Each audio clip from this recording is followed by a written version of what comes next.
BCom second year students. ನಾನು ನಿಮಗೆ financial instruments ಹೇಳಿದ್ದೆ ಹೋದ ಕ್ಲಾಸಲ್ಲಿ. ಫೈನಾನ್ಷಿಯಲ್ ಇನ್ಸ್ಟ್ರೂಮೆಂಟ್ಸ್ ಅಂದರೆ ಹಣಕಾಸಿನ ಪತ್ರಗಳು. ಹಣಕಾಸಿನ ಪತ್ರಗಳಂದರೆ ಏನು, ಅಂದರೆ ಫೈನಾನ್ಷಿಯಲ್ ಇನ್ಸ್ಟ್ರೂಮೆಂಟ್ಸ್ ಅಂದರೆ ಏನು, ಅದ್ರ ಜೊತೆ ಕ್ಲಾಸಿಫಿಕೇಷನ್ ಆಫ್ ಫೈನಾನ್ಷಿಯಲ್ ಸೆಕ್ಯೂರಿಟೀಸ್ ಅಂದರೆ ಫೈನಾನ್ಷಿಯಲ್ ಇನ್ಸ್ಟ್ರೂಮೆಂಟ್ಸ್, ಫೈನಾನ್ಷಿಯಲ್ ಸೆಕ್ಯೂರಿಟೀಸ್ಗಳ ಹಣಕಾಸು ಪತ್ರಗಳ ವರ್ಗೀಕರಣ ಎರಡು ರೀತಿಯಾಗಿ ಬರ್ತಾವೆ ಅಂತ ಹೇಳಿದೆ. ಯಾವ್ದು ಪ್ರೈಮರಿ ಮತ್ತು ಸೆಕೆಂಡರಿ ಅಂತೇಳಿ, ಅಂದರೆ ಬಂಡವಾಳ ಮತ್ತು ಇದು ಮೂಲಭೂತ ಬಂಡವಾಳ ಮತ್ತು ಪರೋಕ್ಷ ಬಂಡವಾಳ ಅಂತೇಳಿ ಹೇಳಿದ್ದೆ. ಅದ್ರ ಜೊತೆಗೆ ಮತ್ತು classification of financial securities on the basis of their duration ಅಂದರೆ ಅವಧಿ ಆಧರಿಸಿದ ಬಂಡವಾಳ ವರ್ಗೀಕರಣ, ಬಂಡವಾಳ ಪತ್ರಗಳ ವರ್ಗೀಕರಣ ಅಂತ ಹೇಳಿದ್ದೆ. ಅದರಲ್ಲಿ 3 ರೀತಿಯಾಗಿ ಬರ್ತವೆ: ಶಾರ್ಟ್ ಟರ್ಮ್, ಲಾಂಗ್ ಟರ್ಮ್ ಮತ್ತು ಮೀಡಿಯಮ್ ಟರ್ಮ್ ಅಂತೇಳಿ. ಅಲ್ಪಾವಧಿ, ಮಧ್ಯಮಾವಧಿ ಮತ್ತು ದೀರ್ಘಾವಧಿ ಸೆಕ್ಯೂರಿಟಿಗಳಂತೇಳಿ ಬರ್ತವೆ. ಇದಿಷ್ಟೇ ಅದರೊಳಗಡೆ classification on the basis of their duration ಒಳಗಡೆ, ಅಂದರೆ ಅವಧಿ ಆಧರಿಸಿದ ಬಂಡವಾಳ ಪತ್ರಗಳಲ್ಲಿ 3 ರೀತಿಯಾಗಿ ಬರ್ತವೆ. ಆಮೇಲೆ ಕ್ಲಾಸಿಫಿಕೇಷನ್ ಆಫ್ ಫೈನಾನ್ಷಿಯಲ್ ಸೆಕ್ಯೂರಿಟೀಸ್ ಅಂತಂದರೆ 2 ರೀತಿಯ, ಪ್ರೈಮರಿ ಮತ್ತು ಸೆಕೆಂಡರಿ ಅಂತ ಆಯಿತು. ಅದಾದಮೇಲೆ ಇದೇ ಹಣಕಾಸು ಪತ್ರಗಳಲ್ಲಿ ಮತ್ತು ಹಣಕಾಸಿನ ಹೊಸ ಬಂಡವಾಳ ಪತ್ರಗಳಂತೇಳಿ ನ್ಯೂ ಫೈನಾನ್ಷಿಯಲ್ ಸೆಕ್ಯೂರಿಟೀಸ್ ಅಂತೇಳಿ ಕೆಲವೊಂದು ಬರ್ತವೆ. ಅವು ಯಾವ್ಯಾವು? ನ್ಯೂ ಫೈನಾನ್ಷಿಯಲ್ ಸೆಕ್ಯೂರಿಟೀಸ್ಗಳು ಯಾವ್ಯಾವು, ಹಣಕಾಸಿನ ಹೊಸ ಬಂಡವಾಳ ಪತ್ರಗಳು ಯಾವ್ಯಾವು ಅಂತಂದರೆ ಅದರಲ್ಲಿ ಬರುವಂಥದ್ದು ಫಸ್ಟ್ ಒನ್ ಆಧಾರ ಪತ್ರಗಳು, ವಾರೆಂಟ್ಸ್. ಆಧಾರ ಪತ್ರಗಳಂತಂದರೆ ವಾರೆಂಟ್ಸ್ ಅಂದರೆ a warrant is a security which entitles the holders to purchase a specified number of shares at a stated price before a stated period or date ಅಂತೇಳಿ ಹೇಳ್ತಾರೆ. ಅಂದರೆ ಈಗ ಆಧಾರ ಪತ್ರವನ್ನು ಹೊಂದಿರುವಂತಹ ಒಬ್ಬ ವ್ಯಕ್ತಿಗೆ ಇಂತಿಷ್ಟು ಷೇರುಗಳನ್ನು ಇಂತಹ ತಾರೀಕಿನೊಳಗಡೆನೆ ಅವನು ತಗೋಬೋದು, ಹೊಂದಬಹುದು ಅನ್ನೋದಕ್ಕೆ ಏನಂತ ಕರೀತಾರೆ, ಆಧಾರ ಪತ್ರಗಳಂತೇಳಿ ಕರೀತಾರೆ. ಇವು ಯಾವ್ದ್ರಂದರೆ there are issued with either debentures or equity shares, ಅಂದರೆ ಈಕ್ವಿಟಿ ಷೇರುಗಳ ಜೊತೆ ಆಗಿರ್ಬೋದು ಇಲ್ಲ ಡಿಬೆಂಚರ್ ಜೊತೆ ಆಗಿರ್ಬೋದು, ಇದನ್ನು ಕೊಟ್ಟಿರ್ತಾರೆ ಅಂತೇಳಿ ಹೇಳ್ತಾರೆ. ಅಂದರೆ ಈಗ ಆಧಾರ ಪತ್ರವನ್ನು ಹೊಂದಿರುವಂತಹ ವ್ಯಕ್ತಿ, ವಾರೆಂಟ್ಸ್ಗಳನ್ನು ಹೊಂದಿರುವಂತಹ ವ್ಯಕ್ತಿ ಯಾರು ಹೋಲ್ಡರ್ ಯಾರು ವಾರೆಂಟ್ಸ್ಗಳನ್ನು ಹೊಂದಿರ್ತಾರಲ್ಲ ಅವ್ರು ಏನು ಮಾಡಬೇಕು ಅಂತಂದರೆ ಅವರಿಗೆ ಇಂತಿಷ್ಟು ಷೇರುಗಳನ್ನು, ಅಂದರೆ ಇದು ಸ್ಪೆಸಿಫೈಡ್ ನಂಬರ್ ಆಫ್ ಶೇರ್ಸ್ಗಳನ್ನು ಅವರಿಗೆ ಕೊಡ್ಬೋದು ಅಂತೇಳಿ ಹೇಳ್ತಾರೆ. ಅವರು ಹೊಂದಬಹುದು ಆ ಡೇಟಿನೊಳಗಡೆ ತಿಳಿಸಿ, ಆ ತಾರೀಕಿನ ಒಳಗಡೆ, ಆ ಡೇಟ್ ಸ್ಟೇಟೆಡ್ ಅಂತಂದರೆ before price before a stated period of date ಅಂತೇಳಿ ಹೇಳ್ತಾರೆ. ಅಂದರೆ ಅವಧಿ ಅಥವಾ ತಾರೀಕಿನೊಳಗಡೆ ಅವರಿಗೆ ಕೊಡ್ಬೋದು, ತಗೋಬೋದು, ಅವ್ರಿಗೆ ಅದಕ್ಕೆ ಅಧಿಕಾರ ಇರುತ್ತೆ ಅಂತ ಹೇಳ್ತಾರಲ್ಲ, ಅದಕ್ಕೆ ಆಧಾರ ಪತ್ರಗಳು, ವಾರೆಂಟ್ಸ್ ಅಂತೇಳಿ ಕರೀತಾರೆ. ಅದನ್ನು ಯಾವ್ಯಾವ್ದ್ರ ಜೊತೆ ಕೊಡ್ತಾರೆ ಅಂತಂದು ಹೇಳಿದೆ ನಿಮಗೆ. ಈಕ್ವಿಟಿ ಶೇರ್ಗಳ ಜೊತೆ ಆಗಿರ್ಬೋದು, ಡಿಬೆಂಚರ್ ಜೊತೆ, ಡಿಬೆಂಚರ್ಸ್ ಆರ್ ಈಕ್ವಿಟಿ ಶೇರ್ಸ್ ಅಂತೇಳಿ ಹೇಳ್ತಾರೆ. ನೆಕ್ಸ್ಟ್ ಸೆಕೆಂಡ್ ಒನ್ ಯಾವುದು ಅಂತಂದರೆ ಭಾಗವಹಿಸಬಹುದಾದ ಸಾಲಪತ್ರ, ಅಂದರೆ ಪಾರ್ಟಿಸಿಪೇಟಿಂಗ್ ಡಿಬೆಂಚರ್ಸ್ ಅಂತಂದರೆ ಇಲ್ಲಿ ಈಕ್ವಿಟಿ ಷೇರುದಾರರಿಗೆ ಕೊಡಬೇಕಾಗಿರುವಂತಹ ಲಾಭ ಕೊಟ್ಟು, ಅಂದರೆ ಈಕ್ವಿಟಿ ಷೇರುದಾರರಂತಂದರೆ ಅವರಿಗೆ ಈಕ್ವಿಟಿ ಷೇರುದಾರರಿಗೆ ಕೊಡಬೇಕಾಗಿರುವಂತಹ ಲಾಭ ಕೊಟ್ಟು ನಂತರ ಹೆಚ್ಚು ಲಾಭ ಸಪೋಸ್ ಅಲ್ಲಿ ಉಳಿದಿದ್ದರೆ ಆ ಲಾಭವನ್ನು ಆ ಲಾಭದಲ್ಲಿ ಪಾಲು ಪಡಿಬೇಕು, ಅಂದರೆ ಉಳಿದಿರುವಂತಹ ಲಾಭದಲ್ಲಿ ಪಾಲು ಪಡಿಬೇಕು ಅಂತಂತಿರ್ತಾರಲ್ಲ, ಈ ಪಾರ್ಟಿಸಿಪೇಟಿಂಗ್ ಸಾಲ ಪತ್ರವನ್ನು ಹೊಂದಿರೋರಿಗೆ ಮಾತ್ರ ಇದು ಅಧಿಕಾರ ಇರುತ್ತೆ ಅಂತೇಳಿ ಹೇಳ್ತಾರೆ. ಅದು participating debenture. The participated in excess profits of the company offer the payment of equity dividend. ಅಂದರೆ ಈಗ ಈಕ್ವಿಟಿ ಷೇರುದಾರಿಗೆ ಕೊಡಬೇಕಾದ ಲಾಭಾಂಶವನ್ನು ಕೊಟ್ಟು ಉಳಿದಿರುವಂತಹ ಲಾಭ ಇದ್ದರೆ ಆ ಲಾಭದಲ್ಲಿ ಪಾಲು ಪಡೆಯುವ ಒಂದು ಅಧಿಕಾರವನ್ನು ಇದು ಯಾರು ಹೊಂದಿರಬೇಕು ಅಂತಂದರೆ ಪಾರ್ಟಿಸಿಪೇಟಿಂಗ್ ಸಾಲಪತ್ರವನ್ನು ಹೊಂದಿರುವಂತಹ ವ್ಯಕ್ತಿ ಮಾತ್ರ ಇದನ್ನು ಹೊಂದಿರ್ತಾರೆ. ಭಾಗವಹಿಸಬಹುದಾದ ಸಾಲಪತ್ರ, ಪಾರ್ಟಿಸಿಪೇಟಿಂಗ್ ಡಿಬೆಂಚರ್ಸನ್ನು ಹೊಂದಿದ್ರೆ ಮಾತ್ರ ಅವರು ಈ ಲಾಭವನ್ನು ಪಡೆಯುವಂತಹ ಅಧಿಕಾರ ಹೊಂದಿರ್ತಾರೆ. ಅಂದರೆ ಅದನ್ನು the participate in the excess of profits of the company offer the payment of equity dividend ಅಂತೇಳಿ ಕರೀತಾರೆ. ನೆಕ್ಸ್ಟ್ ಥರ್ಡ್ ಒನ್ ಯಾವಿದೆ ನೋಡ್ರಿ, ಪೂರಾ ಪರಿವರ್ತಿಸಲು ಸಾಧ್ಯವಾಗುವಂತಹ ಆದರೆ 0 ಬಡ್ಡಿ ಇರುವಂತಹ ಸಾಲಪತ್ರಗಳು, 0 ಇಂಟ್ರೆಸ್ಟ್ ಫುಲ್ಲಿ ಕನ್ವರ್ಟೇಬಲ್ ಡಿಬೆಂಚರ್ಸ್. ಅಂದರೆ ಇಲ್ಲಿ ಒಂದು ನಿರ್ದಿಷ್ಟ ಇಲ್ಲಿ ಒಂದು ನಿರ್ದಿಷ್ಟ ಸಮಯವನ್ನು ನಿಗದಿಪಡಿಸಿರ್ತಾರೆ. ಆ ಸಮಧಿ ಒಳಗಡೆ ಆ ಸಾಲ ಪತ್ರಗಳನ್ನು ಹೊಂದಿರುವಂತಹ ವ್ಯಕ್ತಿಗಳಿಗೆ ಯಾವುದೇ ಒಂದು ರೀತಿಯಾದಂತಹ ಬಡ್ಡಿಗಳು ಸಿಗೋದಿಲ್ಲ. ಫಾರ್ ಎಕ್ಸಾಂಪಲ್ ಯಾವ ರೀತಿ ಅಂದರೆ, ಈಗ 1 ವರ್ಷ ಅವಧಿ ಆ ಬಾಂಡನ್ನು ಫಿಕ್ಸ್ ಇಟ್ಟಿರ್ತಾರೆ. ಆ 1 ವರ್ಷ ಅವಧಿ ಆದಮೇಲೆ ಅವರಿಗೆ ಬಡ್ಡಿ ಬರುತ್ತೆ. ಆ 1 ವರ್ಷದ ಅವಧಿ ಒಳಗಡೆ ಅವ್ರಿಗೆ ಯಾವುದೇ ರೀತಿಯಾದಂತಹ ಬಡ್ಡಿಗಳು ಸಿಗೋದಿಲ್ಲ. ಅಂದರೆ ಆ ಅವಧಿ ಮುಗಿದ ಮೇಲೆ ಏನಾಗ್ತವೆ, ತಾವಾಗಿ ಷೇರುಗಳಾಗಿ ಪರಿವರ್ತನೆ ಹೊಂದುತ್ತವೆ ಅಂತೇಳಿ ಹೇಳ್ತಾರೆ ಇದರಲ್ಲಿ. ಅಂದರೆ ಯಾವುದೇ ರೀತಿ ಬಡ್ಡಿಗಳು ಸಿಗೋದಿಲ್ಲ, ಅವು ಅವಧಿ ಮುಗಿದ ನಂತರ ತಾವಾಗಿಯೇ ಏನಾಗುತ್ತೆ, ಷೇರುಗಳಾಗಿ ಪರಿವರ್ತನೆ ಹೊಂದುತ್ತವೆ ಅಂತೇಳಿ ಹೇಳ್ತಾರೆ. They carry no coupon rate of interest. These debentures are automatically converted into shares after the lock-in period ಅಂತೇಳಿ ಹೇಳ್ತಾರೆ. ಅಂದರೆ ಆ ಅವಧಿ ಮುಗಿದ ಮೇಲೆ ಒಂದು ನಿರ್ದಿಷ್ಟ ಅವಧಿಯನ್ನು ನಿಗದಿಪಡಿಸಿರ್ತಾರೆ. ಆ ಸಮಯದಲ್ಲಿ ಆ ಸಾಲ ಪತ್ರಗಳನ್ನು ಹೊಂದಿರುವಂತಹ ಅವರಿಗೆ ಯಾವುದೇ ರೀತಿಯಾದಂತಹ ಬಡ್ಡಿಗಳು ಸಿಗೋದಿಲ್ಲ. ಆಮೇಲೆ ಅವಧಿ ಮುಗಿದ ಮೇಲೆ ಏನಾಗ್ತವೆ ಅಂತಂದರೆ ಆ ಷೇರುಗಳು ತಾವಾಗಿ ಷೇರುಗಳಾಗಿ ಪರಿವರ್ತನೆ ಹೊಂದ್ತವೆ ಅಂತೇಳಿ ಹೇಳ್ತಾರೆ. ನೆಕ್ಸ್ಟ್ 4th one, ರೇಪೋ ಅಂತಂದರೆ it means repurchase or ready forward ಅಂತೇಳಿ ಕರೀತಾರೆ. ರಿಪೋ ಅಂತಂದರೆ it means repurchase or ready to forward, ಅಂದರೆ ಇದನ್ನು ವಾಪಸ್ಸು ಕೊಂಡುಕೊಳ್ಳುವ ಒಂದು ಕರಾರು ಪತ್ರ ಅಂತೇಳಿ ಹೇಳ್ತಾರೆ. ಅಂದರೆ ಇದನ್ನು ಮತ್ತೆ ರೀಪರ್ಚೇಸ್ ಮಾಡ್ಬೋದು. ಅಂದರೆ ಈಗ ಒಂದ್ಸರಿ ಷೇರ್ಗಳನ್ನು ಏನಾದರೂ ನಾವು ಮಾರಾಟ ಮಾಡಿದ್ದೀವಿ ಅಂತಂದರೆ ಮತ್ತೆ ಪುನಃ ನಾವೇನು ಮಾಡ್ಬೋದು ಅಂತಂದ್ರೆ ಖರೀದಿ ಮಾಡ್ಬೋದು, ಕೊಂಡುಕೊಳ್ಳಬಹುದು. ಇದಕ್ಕೇನಂತಂದರೆ ಇದನ್ನು ಕೊಂಡುಕೊಳ್ಳುವ ಒಂದು ಕರಾರಿನ ಪತ್ರ ಅಂತೇಳಿ ಕರೀತಾರೆ. ಇದು ಹೊಂದಿರುವವನು ನಿರ್ದಿಷ್ಟ ಸಮಯದ ನಂತರ ಇದನ್ನು ಪೂರ್ವ ನಿಗದಿತ ದರಗಳಿಗೆ ಇದನ್ನು ಮಾರ್ಬೋದು. ಅಂದರೆ ಈಗ ಈ ಷೇರುಗಳನ್ನು ರೇಪೋಗಳನ್ನು ಹೊಂದಿರುವಂತಹ ವ್ಯಕ್ತಿ ಏನು ಮಾಡ್ಬೋದು, ಇದು ಪೂರ್ವ ನಿಗದಿತವಾದಂತಹ ದರಗಳಿಗೆ ಇದನ್ನು ಮಾರ್ಬೋದು ಅಂತೇಳಿ ಹೇಳ್ತಾರೆ. ಅಂದರೆ ಇದು a holder of security sells them to invest with an agreement to repurchase them at predetermined rate and at a predetermined date ಅಂತೇಳಿ ಕರೀತಾರೆ. ಅಂದರೆ ಇದನ್ನು it means repurchaser ready to forward, ಅಂದರೆ ಇದನ್ನು ರೀಪರ್ಚೇಸನ್ನು ಮಾಡ್ಬೋದು ಮತ್ತು ರೆಡಿ ಟು ಫಾರ್ವರ್ಡನ್ನು ಸಹ ಇಲ್ಲಿ ಮಾಡ್ಬೋದು ಅಂತೇಳಿ ಹೇಳ್ತಾರೆ. ನೆಕ್ಸ್ಟ್ 5th ಪಾಯಿಂಟ್ ಏನಿದೆ ನೋಡ್ರಿ, ಎನ್ಕ್ಯಾಶ್ಮೆಂಟ್ ಬಾಂಡ್ಸ್ ಅಂದರೆ ನಗದೀಕರಿಸಬಹುದಾದಂತಹ ಬಾಂಡ್ಗಳು. ಎನ್ಕ್ಯಾಶ್ಮೆಂಟ್ ಬಾಂಡ್ ಅಂತಂದರೆ ಇವು ಒಂದು ನಿರ್ದಿಷ್ಟ ಅವಧಿ ನಂತರ ಇದು ಮುಗಿದ್ಮೇಲೆ ನಿರ್ದಿಷ್ಟ ಅವಧಿ ನಂತರ ಇದನ್ನು ಕೊಟ್ಟು ಇದನ್ನು ಹಣವನ್ನು ಇದರ ಷೇರುಗಳನ್ನು ಕೊಟ್ಟು ಹಣವನ್ನು ಇಲ್ಲಿ ವಾಪಸ್ಸನ್ನು ಪಡಿಬಹುದು. ಅಂದರೆ ಇದನ್ನು these bonds can be encashed at a par after 12 months only original holder are entitled to encash ಅಂತೇಳಿ ಕರೀತಾರೆ. ಅಂದರೆ ಈ ಅವಧಿ ಮುಗಿದ ನಂತರ ಈ ಹಣವನ್ನು ನಾವು ಇದನ್ನು ಹಣವಾಗಿ ಪರಿವರ್ತನೆ ಮಾಡ್ಬೋದು, ಹಣದ ರೂಪದಲ್ಲಿ ಇದನ್ನು ವಾಪಸ್ ಪಡಿಬೋದು ಅಂತೇಳಿ ಕರೀತಾರೆ. ಎನ್ಕ್ಯಾಶ್ಮೆಂಟ್ ಬಾಂಡ್ಸ್ ನಗದೀಕರಿಸಬಹುದಾದಂತಹ ಬಾಂಡುಗಳು. ನೆಕ್ಸ್ಟ್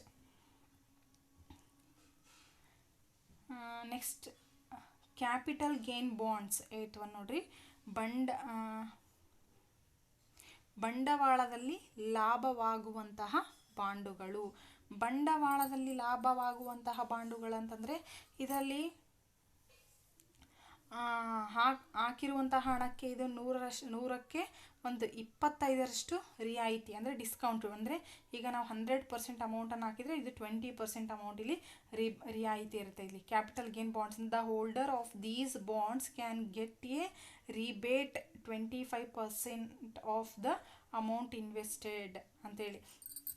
20% ಹಣಕ್ಕೆ 100ಕ್ಕೆ 25% ಹಣದ ಇಲ್ಲಿ ರಿಯಾಯಿತಿ ಇರುತ್ತೆ. ಬಂಡವಾಳ ಬಂಡವಾಳದ ಲಾಭವಾಗುವಂತಹ ಬಾಂಡುಗಳು ಕ್ಯಾಪಿಟಲ್ ಗೇನ್ ಬಾಂಡ್ಸಲ್ಲಿ. ಅಂದರೆ ಇಲ್ಲಿ 100ಕ್ಕೆ 25% ರಿಯಾಯಿತಿ ಇರುತ್ತೆ. ಅಂದರೆ ಇದು it can be encashed at a par after the holder of these bonds can get a rebate 25% of amount invested ಅಂತೇಳಿ ಹೇಳ್ತಾರೆ. ನೆಕ್ಸ್ಟ್ ಇಂಡೆಕ್ಸ್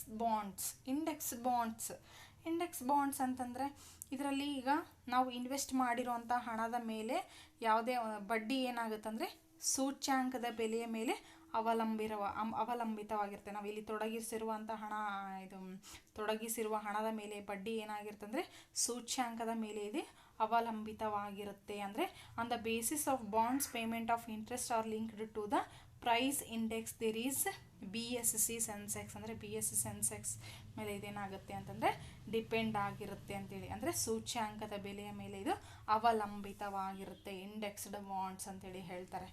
ನೆಕ್ಸ್ಟ್, ನಿವೃತ್ತವಾಗುವ ಬಾಂಡುಗಳು. ನೆಕ್ಸ್ಟ್ ಪಾಯಿಂಟ್ 10(1) ರಿಟೈರ್ಮೆಂಟ್ ಬಾಂಡ್ಸ್, ನಿವೃತ್ತಿ ಹೊಂದುವ ಬಾಂಡುಗಳು. ನಿವೃತ್ತಿ ಹೊಂದುವ ಬಾಂಡುಗಳು ಅಂತಂದರೆ ಇಲ್ಲಿ ಸ್ವಲ್ಪ ರಿಯಾಯಿತಿ ದರದಲ್ಲಿ ಕೊಡಲಾಗುತ್ತೆ ಇಲ್ಲಿ. ಅಂದರೆ ಇದನ್ನು issued at a discount which offer annuity with the investor who plan for retirement. Investors get a monthly income for a specific period ಅಂತೇಳಿ ಹೇಳ್ತಾರೆ. ಅಂದರೆ ಇಲ್ಲಿ ಈಗ ನಿವೃತ್ತಿ ನಂತರ ಒಂದು ನಿರ್ದಿಷ್ಟ ಅವಧಿವರೆಗೆ ಅವರಿಗೆ ಪ್ರತಿ ತಿಂಗಳ ನಿಗದಿಯಾಗಿರುವಂತಹ ಹಣವನ್ನು ಕೊಡುವುದು ಅಂತೇಳಿ ಹೇಳ್ತಾರೆ. ಅಂದರೆ ಈಗ ಫಾರ್ ಎಕ್ಸಾಂಪಲ್, ಈಗ ಎಂಪ್ಲಾಯರ್ ಇರ್ತಾರೆ, ಈಗ ಗೌರ್ಮೆಂಟ್ ಎಂಪ್ಲಾಯಿಗಳಿಗೆ ಈಗ ರಿಟೈರ್ಮೆಂಟ್ ಆದಮೇಲೂ ಸಹ ಕೆಲವೊಬ್ಬರಿಗೆ ಪೆನ್ಷನ್ಗಳು ಬರ್ತವೆ. ಅಂದರೆ ಅವರು ಪೆನ್ಷನ್ಗಳು ಬರುತ್ತಲ್ಲ, ಅದಕ್ಕೆ ರಿಟೈರ್ಮೆಂಟ್ ಬಾಂಡ್ಸ್ ಅಂತೇಳಿ ಕರೀತಾರೆ. ಅಂದರೆ ಅವರು ನಿವೃತ್ತಿ ಆದಮೇಲೂ ಸಹ ಅವರಿಗೆ ಇಷ್ಟು ಮಂತ್ಲಿ ಇಷ್ಟು ಅಂತೇಳಿ ಅವ್ರಿಗೆ ನಿಗದಿ ಆಗಿರುತ್ತೆ, ಇಷ್ಟು ಪೇಮೆಂಟ್ ಅವರಿಗೆ ಕೊಡಬೇಕು ಅಂತೇಳಿ ಹೇಳ್ತಾರಲ್ಲ, ಅದಕ್ಕೆ ಇದನ್ನು ರಿಟೈರ್ಮೆಂಟ್ ಬಾಂಡ್ಸ್. ಅಂದರೆ ಇಲ್ಲಿ ಸ್ವಲ್ಪ ರಿಯಾಯಿತಿ ದರದಲ್ಲಿ ಕೊಡ್ತಾರೆ. ಅಂದರೆ ಈಗ ಅವರಿಗೆ ಸ್ಯಾಲ್ರಿ, ಈಗ ಒಂದು ಫಾರ್ ಎಕ್ಸಾಂಪಲ್ ಅವ್ರಿಗೆ ಈಗ ಸ್ಯಾಲ್ರಿ ಒಂದು 60,000 ಇದೆ ಅಂತಂದರೆ ಆಫ್ ಪೇಮೆಂಟ್ ಈಗ 30,000 ಅನ್ನು ಕೊಡೋದು. ಅಂದರೆ ಯಾವುದು ರಿಟೈರ್ಮೆಂಟ್ ಆದಮೇಲೆ, ನಿವೃತ್ತಿ ಹೊಂದಿದ ಮೇಲೆ ಅವರಿಗೆ ಇಷ್ಟು ಅಮೌಂಟನ್ನು ನಿಗದಿಪಡಿಸ್ತಾರೆ. ಅದನ್ನು ನಿಗದಿಪಡಿಸಿ ಪ್ರತಿ ತಿಂಗಳು ಅವರಿಗೆ ಕೊಡುವಂತಹ ಒಂದು ವ್ಯವಸ್ಥೆ ಅಂತೇಳಿ ಹೇಳ್ಬೋದು. ಇದಕ್ಕೆ ನಿವೃತ್ತಿ ಬಾಂಡುಗಳಂತೇಳಿ ಕರೀತಾರೆ, ರಿಟೈರ್ಮೆಂಟ್ ಬಾಂಡ್ಸ್ ಅಂತೇಳಿ ಕರೀತಾರೆ. ಅಂದರೆ ಈ ರಿಟೈರ್ಡ್ ಪರ್ಸನ್ಗಳಿಗೆ ಇಂತಿಷ್ಟು ಹಣವನ್ನು ಪ್ರತಿ ತಿಂಗಳು ಕೊಡಬೇಕು. ಫಾರ್ ಎಕ್ಸಾಂಪಲ್, ಈಗ ಪೊಲೀಸ್ ಆಗಿರ್ಬೋದು, ಟೀಚರ್ಸ್ ಆಗಿರ್ಬೋದು, ಈಗ ರಿಟೈರ್ಡ್ ಪರ್ಸನ್ಸ್ ಇರ್ತಾರೆ, ಈಗ ಪೆನ್ಷನ್ ಸ್ಕೀಮ್ ಇಲ್ಲ. ಆಫ್ಟರ್ 2005 ಇರಬೇಕು ಮೇ ಬಿ, ನೆಕ್ಸ್ಟ್ ನಾನು ಕ್ಲಾಸಲ್ಲಿ ಹೇಳ್ತೀನಿ ಅದು ಕರೆಕ್ಟಾಗಿ ತಿಳ್ಕೊಂಡು. ಅದು 2005 ಬಿಫೋರ್ ಏನಿದಾರಲ್ಲ ಅವರಿಗೆ ಪೆನ್ಷನ್ ಸ್ಕೀಮ್ ಇದೆ. ಅದೇ ಆಫ್ಟರ್ 2005 ಬ್ಯಾಚ್ ಅಲ್ಲಿಂದ ಏನು ಗೌರ್ಮೆಂಟ್ ನೌಕರಿ ತೊಗೊಂಡಿದಾರಲ್ಲ ಅವರಿಗೆ ಇದು ಯಾವುದೇ ರೀತಿಯಾದಂತಹ ಪೆನ್ಷನ್ ಸ್ಕೀಮ್ಗಳಿಲ್ಲ. ಪೆನ್ಷನ್ ಅಂದರೆ ಈಗ ಟೋಟಲ್ ಆಗಿ ಲಮ್ಸಮ್ ಅಮೌಂಟನ್ನು ಕೊಡ್ತಾರೆ. ರಿಟೈರ್ಡ್ ಆದಮೇಲೆ ಲಮ್ಸಮ್ ಅಮೌಂಟನ್ನು ಕೊಡ್ತಾರೆ. ಅದಕ್ಕಿಂತ ಬಿಫೋರ್ ಪರ್ಸನ್ಸ್ ಎಲ್ಲ ಏನಿದಾರಲ್ಲ 2005 ಏನು ಜಾಬ್ ತೊಗೊಂಡಿರೋಂತಹ ವ್ಯಕ್ತಿಗಳೇನಿದ್ದಾರೆ ಅವ್ರಿಗೆ ಪೆನ್ಷನ್ ಸ್ಕೀಮ್ ಇದೆ. ಅಂದರೆ ಅವ್ರಿಗೆ ತಿಂಗಳ ಇಂತಿಷ್ಟು ಅಮೌಂಟ್, ರಿಟೈರ್ಮೆಂಟ್ ಆದಮೇಲೂ ಸಹ ಇಂತಿಷ್ಟು ಸ್ಯಾಲ್ರಿ ಅಂತೇಳಿ ಅವ್ರಿಗೆ ಕೊಡ್ತಾರೆ. ಅದನ್ನು ಪೆನ್ಷನ್ ಅಂತೇಳಿ ಕರೀತಾರೆ. ಅದಕ್ಕೆ ಇದು ನಿವೃತ್ತಿ ಹೊಂದಿದ ಬಾಂಡುಗಳು. ನಿವೃತ್ತಿ ಅಂತಂದರೆ ನಿವೃತ್ತಿ ಆದಮೇಲೆ ಬರುವಂತಹ ದುಡ್ಡು ಅಲ್ಲ, ಅದಕ್ಕೆ ಹಣ ಅಲ್ಲ, ಅದಕ್ಕೆ ಅದನ್ನು ನಿವೃತ್ತಿ ಬಾಂಡುಗಳು, ರಿಟೈರ್ಮೆಂಟ್ ಬಾಂಡ್ಸ್ ಅಂತೇಳಿ ಕರೀತಾರೆ. ರಿಟೈರ್ಮೆಂಟ್ ಅಂತಂದರೆ ಈಗ ಅದು ನಿರ್ದಿಷ್ಟ ಸ್ವಲ್ಪ ರಿಯಾಯಿತಿ ದರದಲ್ಲಿ ಕೊಡಲಾಗುತ್ತೆ ಅದನ್ನು. ಆಮೇಲೆ ನಿವೃತ್ತಿ ನಂತರ ಒಂದು ನಿರ್ದಿಷ್ಟ ಅವಧಿಗೆ ಪ್ರತಿ ತಿಂಗಳು ನಿಗದಿಪಡಿಸಿರುವಂತಹ ಹಣವನ್ನು ಇಲ್ಲಿ ಅವರಿಗೆ ಪ್ರಾಪ್ತಿಯಾಗುತ್ತೆ ಅಂತೇಳಿ ಹೇಳ್ತಾರೆ. ಅದನ್ನು ಇಂಗ್ಲೀಷಲ್ಲಿ this bonds are issued at discount which offer annuity to the investor who plan for retirement. Investors get a monthly income for a specific period. ಅಂದರೆ ಇನ್ವೆಸ್ಟರ್ಸ್ಗೆ ಅಂದರೆ ಮಂತ್ಲಿ ಇನ್ಕಮನ್ನು ಅವರು ಸ್ಪೆಸಿಫಿಕ್ ಆಗಿ ಅದನ್ನು ಪಡಿತಾ ಇರ್ತಾರೆ ಅಂತೇಳಿ ಹೇಳ್ತಾರೆ. ನೆಕ್ಸ್ಟ್, ಸುಲಭವಾಗಿ ಹೊರಬರಬಹುದಾದ ಮತ್ತು ಬಡ್ಡಿ ಹೆಚ್ಚು ಕಮ್ಮಿ ಆಗುವ ಅವಕಾಶವಿರುವಂತಹ ಬಾಂಡ್ಗಳು. Easy exist with A floating interest rate. Easy exist with A floating interest rate ಅಂತಂದರೆ ಇಲ್ಲಿ ಕೆಲವು ನಿಯಮಗಳಿಗೆ ಅನುಸಾರವಾಗಿ ಯಾವಾಗ ಬೇಕಾದರೂ ಇದರಿಂದ ಹೊರಬರಬಹುದು. ಅಂದರೆ ಈಗ 6 ತಿಂಗಳಿಗೊಮ್ಮೆ ಇದರಲ್ಲಿ ಬಡ್ಡಿ ದರವನ್ನು ಪರಿಷ್ಕರಣೆ ಮಾಡ್ತಾರೆ. ಅಂದರೆ ಅದನ್ನು 6 ತಿಂಗಳಿಗೊಮ್ಮೆ ಅದನ್ನು ಕೊಡ್ತಾರೆ ಅಂತೇಳಿ ಹೇಳ್ತಾರೆ. ಅಂದರೆ these bonds offer easy exist and floating rate of interest rate is received in every 6 months. ಅಂದರೆ ಇಂಟ್ರೆಸ್ಟ್ ರೇಟನ್ನು 6 ತಿಂಗಳಿಗೆ ಒಂದ್ಸರಿ ಏನು ಮಾಡ್ತಾರೆ, ರಿಸೀವ್ಡ್ ಮಾಡ್ತಾರೆ ಅಂತೇಳಿ ಹೇಳ್ತಾರೆ. ಇದರಿಂದ ಈ ಬಾಂಡ್ಗಳಿಂದ ನಾವು ಯಾವಾಗಾದ್ರೂ ನಾವು ಹೊರಗಡೆ ಬರ್ಬೋದು. ಈ ಬಾಂಡ್ಗಳಲ್ಲಿ ನಮಗೆ 6 ತಿಂಗಳಿಗೊಮ್ಮೆ ಇಲ್ಲಿ ಬಡ್ಡಿ ಏನಾಗುತ್ತೆ, ಪರಿಷ್ಕರಣೆ ಆಗುತ್ತೆ, ರಿಸೀವ್ಡ್ ಆಗುತ್ತೆ ಅಂತೇಳಿ ಹೇಳ್ತಾರೆ. ನೆಕ್ಸ್ಟ್, ಗ್ರೋತ್ ಬಾಂಡ್ಸ್ ಅಂದರೆ ಬೆಳವಣಿಗೆಯ ಬಾಂಡುಗಳು. ಬೆಳವಣಿಗೆಯ ಬಾಂಡುಗಳು ಅಂತಂದರೆ ಇಲ್ಲಿ ಈ ಬಾಂಡುಗಳು 10 ವರ್ಷಗಳ ನಂತರ ಆದಮೇಲೆ ಏನಾಗುತ್ತೆ ಅಂತಂದರೆ ಇಲ್ಲಿ ಹಣವನ್ನು ಕೊಡಲಾಗುತ್ತೆ. ಅಂದರೆ ಇಲ್ಲಿ ಮೊದಲು ಹಣ, ಈಗ ತೊಡಗಿಸಿರುವಂಥ ಹಣ ಅಂದರೆ ಈಗ ನಾವು ಇನ್ವೆಸ್ಟ್ ಮಾಡಿರುವಂಥ ಹಣದ ಮೇಲೆ ಹಣಕ್ಕಿಂತ ಹೆಚ್ಚು ಕಡಿಮೆ ಅಂತ ಇರುತ್ತೆ ಅಂತೇಳಿ ಇದು ಬೆಳವಣಿಗೆ, ಗ್ರೋತ್ ಬಾಂಡ್ಸ್ ಅಂತೇಳಿ ಕರೀತಾರೆ.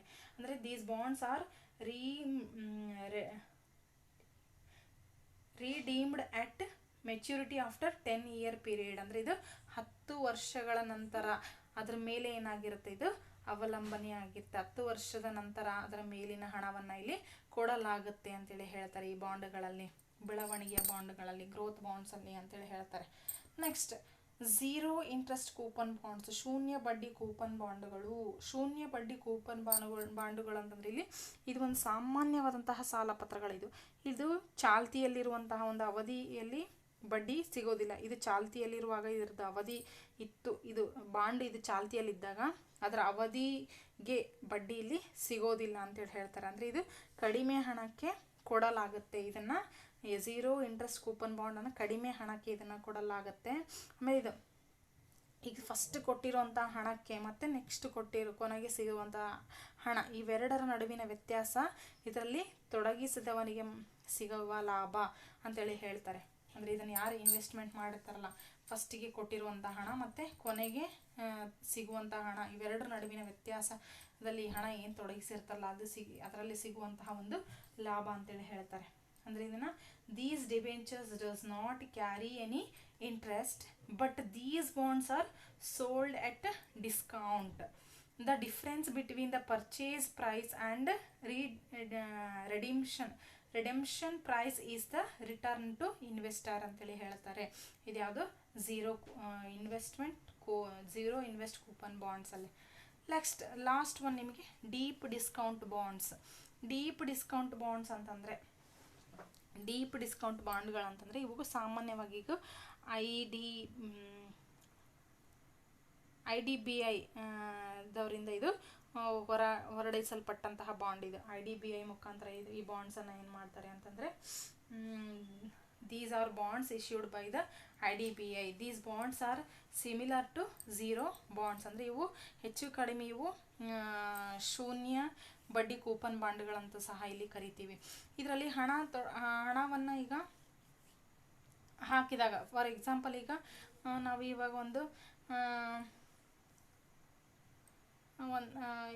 ಫಾರ್ ಎಕ್ಸಾಂಪಲ್ ನಾವು ಇವಾಗ ಒಂದು 2,500 or 2,700 ಅಮೌಂಟನ್ನು ನಾವು ಇನ್ವೆಸ್ಟ್ ಮಾಡಿರ್ತೀವಿ.